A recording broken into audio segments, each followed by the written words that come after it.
I was debating who to cover next on Bell to Bell, and I ultimately settled on Luke Harper for a couple of reasons. The first is because of the comments you guys have been leaving, which I appreciate.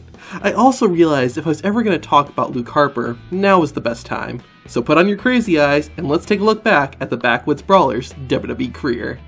Before Luke Harper was, well, Luke Harper, he was a guy from Rochester, New York, named Jonathan Huber. At the start of his career, Harper wrestled inside of a martial arts studio in front of his friends and family. As time moved on, he continued to train and get better, which led to bigger opportunities. By the late 2000s, Luke Harper was wrestling for companies such as Jakara, Dragon Gate USA, and Ring of Honor. While things were going well, Harper's career took a huge step forward when he got offered a contract with WWE in 2012. He was sent down to developmental and began his training for the main roster. The same year he joined WWE, Harper would also have his debut match in the company. The November 7th, 2012 episode of NXT would mark the official start of the WWE career of Luke Harper.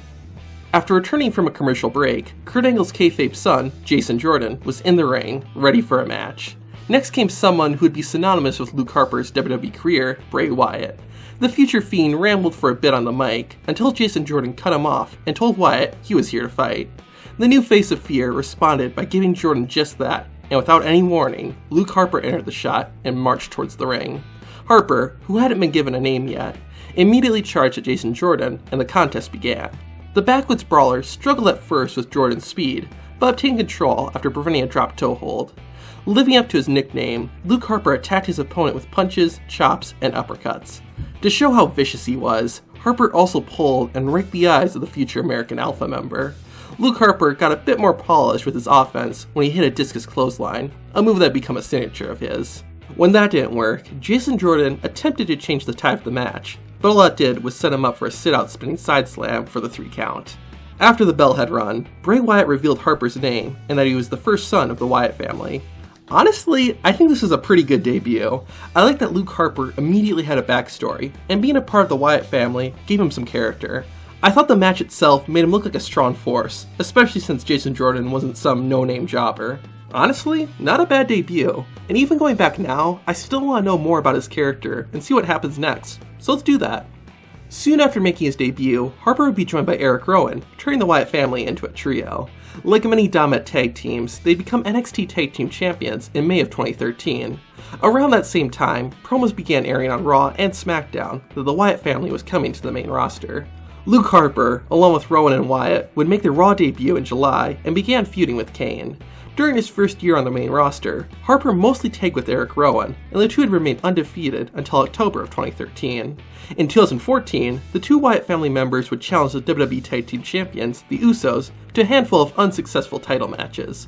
That same year, both Harper and Rowan would break away from Bray Wyatt and became singles competitors. Things seemed promising for Luke Harper when he won the Intercontinental Championship in November, but before the year was even over, he had already lost it. 2015 didn't start off much better for Harper. He competed at WrestleMania 31 for the IC title, but failed to win. He also had a rivalry with Dean Ambrose, which he likewise lost. Things didn't really pick up till he got back with Bray Wyatt, and eventually the rest of the Wyatt family. The remainder of 2015 went alright for Luke, but in early 2016, he'd be sidelined with a knee injury. When he returned, Harper was once again back with Bray Wyatt, as well as Randy Orton. The group would win the SmackDown Tag Team titles at the 2016 TLC pay-per-view, only to lose them 23 days later. Tension soon began to build in the group, and Luke Harper ultimately left the Wyatt family, turning face for the first time as a result. Following this, Harper would suffer losses from both Randy Orton and Bray Wyatt in singles matches. After WrestleMania 33 though, he would defeat a returning Eric Rowan at Backlash. From here, Luke Harper's career started to become kind of quiet, until he completely disappeared midway through 2017. But things turned around in November when he returned with Eric Rowan, now as allies again. Only this time, there's no Bray Wyatt in sight. Instead, they went by the name the Bludgeon Brothers, and did pretty well. They destroyed many of the tag teams put before them, and it all built up to them winning the SmackDown Tag Team titles at WrestleMania 34. Unlike his 2 previous championship reigns, Harper and his fellow Bludgeon Brother would hold the belts through SummerSlam, ultimately losing them on the August 21st episode of SmackDown. After their championship run was over, Rowan was put on the shelf due to injury, and Harper took the opportunity to undergo wrist surgery. He returned during the Andre the Giant Memorial Battle Royal at WrestleMania 35, and also performed on the Worlds Collide special. Shortly after this, it was reported that Luke Harper had requested his release from WWE, but was denied.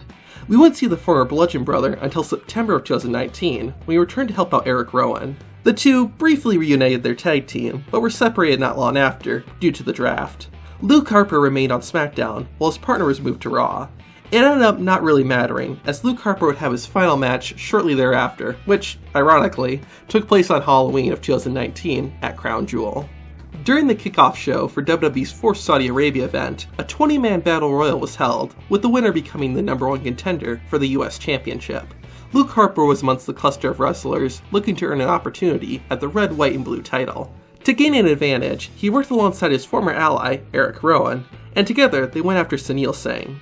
Only a few seconds into their attack, and Harper changed his attention to Heath Slater, and shortly after that, he changed his target to Brian Kendrick. Eventually, Eric Rowan came over to help Harper take out the cruiserweight. They were doing a pretty good job, but then just kind of stopped halfway through and split up again. Harper spent a short time with Cedric Alexander before moving on to Eric Young. EY proved to be difficult, and actually wore down Luke Harper. Even after the former TNA star left him, Harper was then attacked by R-Truth. Once he had some time to recover, Luke Harper came to the aid of Eric Rowan by throwing both Brian Kendrick and Eric Young for the top rope. With 2 eliminations under his belt, Luke Harper focused on another cruiserweight, Akira Tozawa. Like before, Harper just kinda gave up with Tozawa and moved on to Apollo Crews, Shelton Benjamin, and No Way Jose. The Bludgeon Brothers reunited for about 10 seconds as they tried to eliminate Cedric Alexander, but like before, they just stopped trying and Harper focused on Akira Tozawa again. After an ad break, Harper and Rowan went to the center of the ring and stared each other down. No Way Jose interrupted with some dancing, which Harper responded to with a discus clothesline, followed by Rowan throwing the man over the top rope. The former Wyatt members locked eyes a second time, but were once again interrupted, this time by Akira Tozawa. Eric Rowan grabbed the Japanese wrestler and set him on top of a turnbuckle, allowing Harper to superkick the 205 Live star out of the ring. Cedric Alexander was the next to feel the wrath of the former Bludgeon Brothers, followed by Apollo Crews. The Backwoods Brawler then laid low for a little while, and got back into the action when the number of bodies in the ring had decreased. Once again, Rowan and Harper got together and ultimately eliminated the Queen City's favorite son, leaving only them and Alberto Carrillo. Harper and Rowan almost broke out into a fight, but an attack by Carrillo got them back on the same page. Once the luchador was down, Eric Rowan directed Luke Harper to eliminate Humberto. Harper then went to do just that, but was double-crossed by his former tag team partner, who in turn was quickly eliminated by Carrillo, and thus the match came to an end. I'm assuming nobody knew this was going to be Luke Harper's final WWE match, so with that in mind, I think they did a pretty good job. It was very fitting that Luke Harper would work with Eric Rowan in his last appearance, since they have so much history together. One issue I had, though, was that they would start working together, and then just walk away from each other. It wouldn't be so bad, but they have that stare-off towards the end, which is odd because they'd just been working together multiple times. Besides that, I thought it was good. I liked too that Luke Harper did a lot in the match. It wasn't just another body solely there to fill up the ring. Could Harper's final match have been better? Yes. But it could have also been way more underwhelming, so I'm content with this being the way he leaves WWE. On that note, Luke Harper would appear at a few untelevised events in November, but wasn't seen on TV at all. Finally, on December 8th, he was officially released from the company and is currently under a 90-day no-compete clause, which will expire in March of 2020. While I wouldn't say Luke Harper's WWE run was terrible, it certainly had its bumps. It seemed like he was never able to break away from the Wyatt family. Even when he was a part of the Bludgeon Brothers, he was still tagging with Eric Rowan.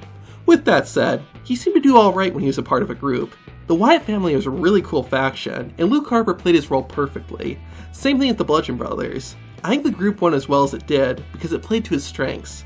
While I was working on this video, I actually found the man behind the character more interesting. WWE did a great mini documentary on the guy, so if you want to learn more about Luke Harper, check out the video on the left. Or if you want to watch more videos in this series, hit the video on the right. With that, I'm Zach from Tap Out Corner, and that was Bell to Bell.